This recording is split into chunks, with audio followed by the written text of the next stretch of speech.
আল্লাহ পাক রব্বুল আলামিন বলতেছেন, ওয়াইজ ক্বালা রাব্বুকা লিল মালাইকাতি ইন্নী জাইলুন ফিল আরদি খলিফা।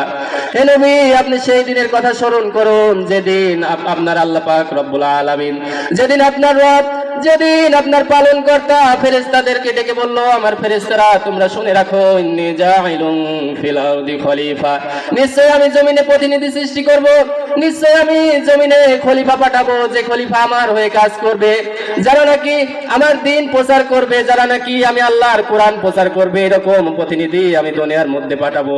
তখন ফেরেশতারা বলল, ক্বালু আতাজআলু ফীহা মান ইউফসিদু ফীহা ওয়া ইয়াসফিকুদ দিমা।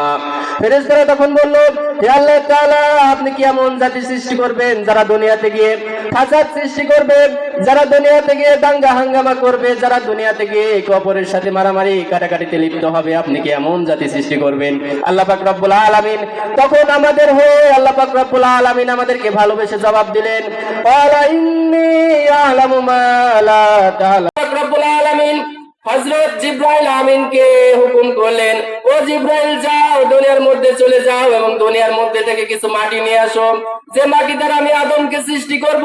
জিবরাইল আমিন তখন দুনিয়ার মধ্যে চলে আসলো এবং মাটি নেওয়ার জন্য মনস্থ করলো। যখনই মাটির মধ্যে হাত দিবে, জিবরাইল আমিন যখন মাটির মধ্যে হাত দিবে, মাটি কেঁদে উঠলো এবং বলল, হে ফেরেশতা, হে আল্লাহর ফেরেশতা জিবরাইল, হে রূহুল আমিন, আমি আপনার কি ক্ষতি করছি, আপনি আমাকে আঘাত করতেছেন? তখন জিবরাইল আমিন বলল যে এটা আল্লাহর হুকুম, আল্লাহ হুকুম করেছে, যার কারণে আমি তোমাকে নিতে আসছি। আল্লাহ পাক রব্বুল আলামিন তোমার দ্বারা আদমকে সৃষ্টি করবেন। তখন মাটি কান্না থামলো না, এমন কান্না শুরু করলো যার কারণে রূহুল আমিন জিবরাইল আমিনের অন্তর গলে গেল এবং তিনি মাটি নিতে পারলেন না এবং আল্লাহ পাক রব্বুল আলামিনের নিকট ফিরে গেলেন। এরপরে আল্লাহ পাক রব্বুল আলামিন জিবরাইল আমিনের এরকম ফিরে আসা দেখে হযরত মিকাইল আলাইহিস সালাতু ওয়াস সালামকে পাঠালেন।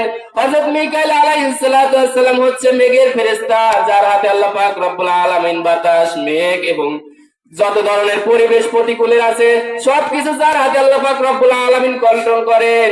এই রকম ফেরেশতাকে মিকাইল আলাইহিস সালাতু ওয়াস সালামকে আল্লাহ পাক রব্বুল আলামিন প্রেরণ করে দিলেন।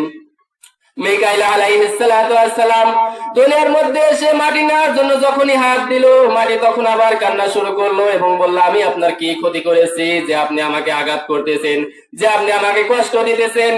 হযরত মাটি তখন বলল যে আমি তো আপনার কোনো ক্ষতি করি নাই, আমি তো আপনার কোনো অমঙ্গল করি নাই, কেন আপনি আমাকে কষ্ট দিতেছেন?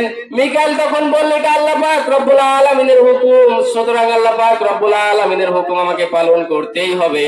কিন্তু মিকাইলও ফিরে গেল, ব্যর্থ হলো, সেও মায়ায় পড়ে গেল। এরকম ভাবে মিকাইল, ইসরাফিল আসলো, কিয়ামতের ফেরেশতা আসলো, সিংহায় ফুঁ যে দেবে সেই ফেরেশতা আসলো।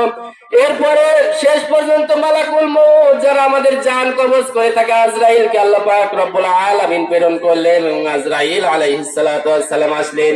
আজরাইল আলাইহিস সালাতু ওয়াস সালাম এসে আর কোনো কথা শুনলেন না, মাটির কান্না শুনলেন না। আজরাইল আলাইহিস সালাতু ওয়াস সালাম সরাসরি মাটির মধ্যে থাবা মেরে আল্লাহ পাক রব্বুল আলামিনের কাছে মাটি নিয়ে গেলেন। জোরে বলেন আল্লাহু আকবার।